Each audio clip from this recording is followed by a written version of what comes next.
everyone. Today I'm going to show you how to wrap and pleat a great kilt. Now the first thing you do before you even look at your plaid is lay out your belt.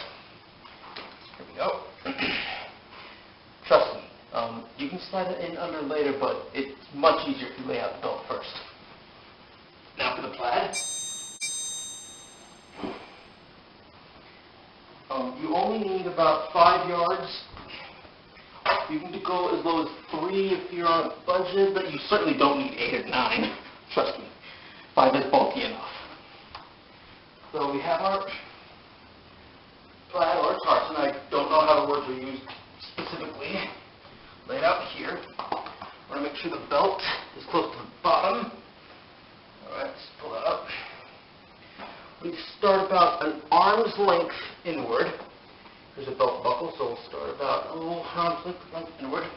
I'm going to show you 2 kinds of pleats, but I'm only going to wrap one of them. So let me show you the one I'm not going to use first. I don't know what they're called. I used to know, but things have been going on. This is I believe this is called pleating to the column, or this is so the kilt looks like the rest of the pleats look like the rest of the kilt.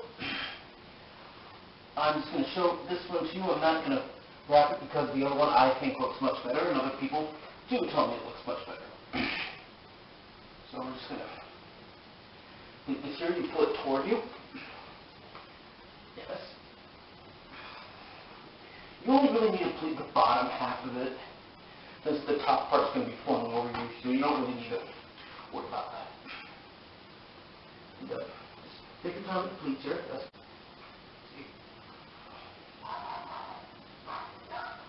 That's my mom's dog, so don't worry about that. It's outside.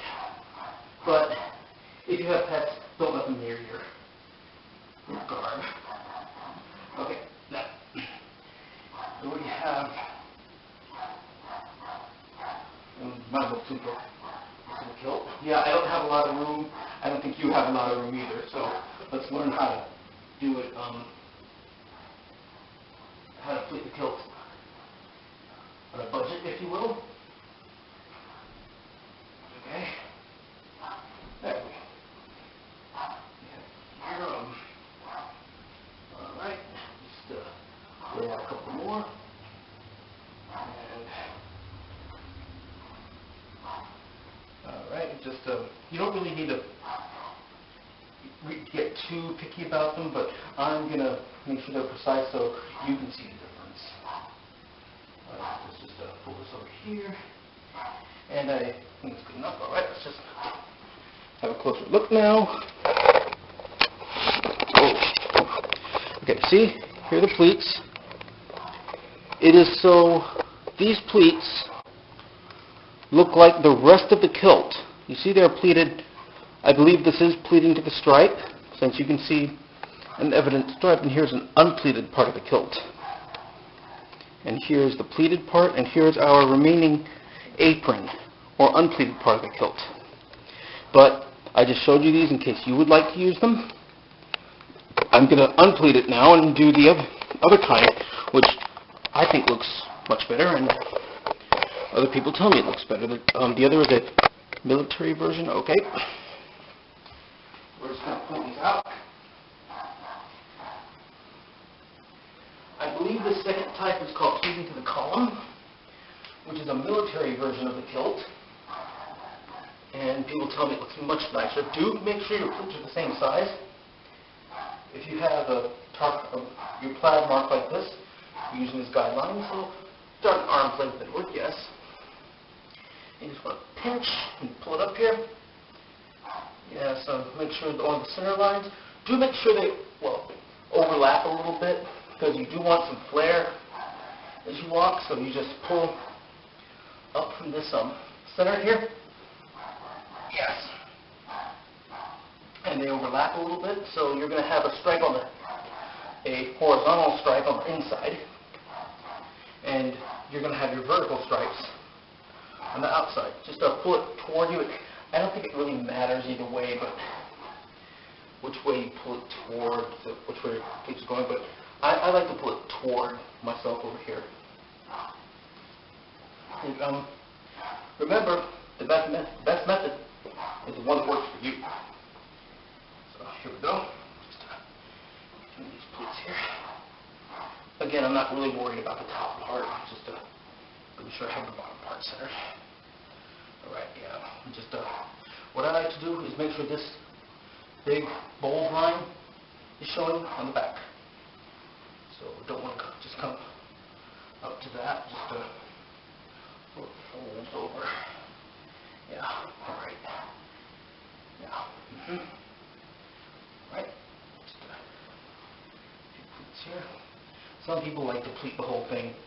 I don't recommend it because you're going to need a flat for your apron, so I don't recommend pleating the whole thing.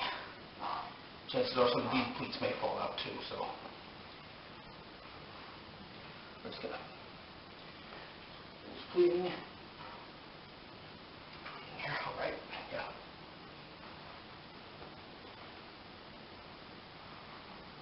All right, we're just all right, yeah. So now I'm going to show you these from the back too. Sometimes you might see these on the front, so but as you can see, these take a little bit longer, and I am pleating a good, generous distance here. I'm not doing this just to show them to you. I'm doing it so I can actually wrap it. All right. Oh, we're almost done. See? That didn't go long.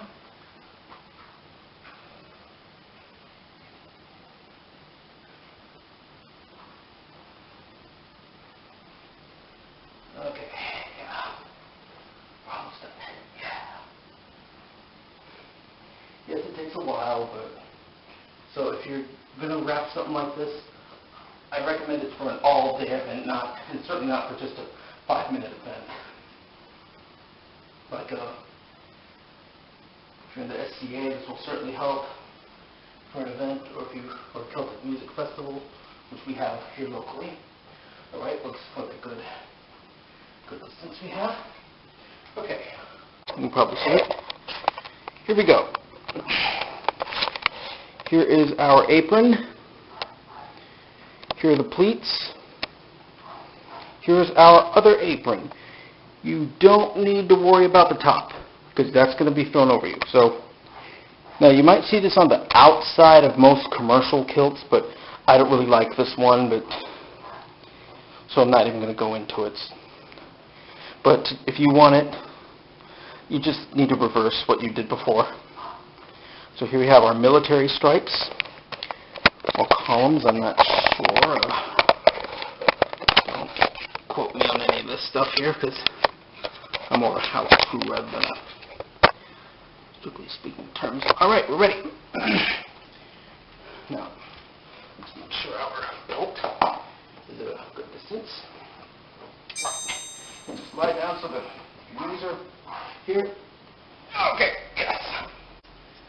How practical is a garment on which you must lie down? Well, very, because they slept in them. So we'll just pull our right side over first. Make sure it's level. See, some of the pleats came out. And pull the left side over. Make sure that's level. Go for the belt. Here we go. Lower a little bit. See that? And just buckle up here. Yeah, good to go. Yes. Okay. And, just let the kilt fall. If it's in caught, take it out. Let's raise up a little bit. And what you do here, you twist over the front apron. I hope you can see this. And you just tuck it back. And you take your second apron, twist, and tuck it in the back or side. And then you feel off the back. And I like to hang mine on the left shoulder. I'll show you why in a minute. But here I hang mine on the left. And then I pull out the right apron that I tucked at the beginning. Okay, so I pull out my right apron, bring it over my left shoulder, bring the rest of the plaid over the top, Take your kilt pin, and we should be good to go. Ready? There we go. Here we have a kilt. Just break this up a little bit. I'm going to show you one by one line. I want my kilt on the left shoulder, and I want my sword on the right shoulder. Here we go. The kilt is done. You're on the foot in the back. And that help you have good ones. Don't be surprised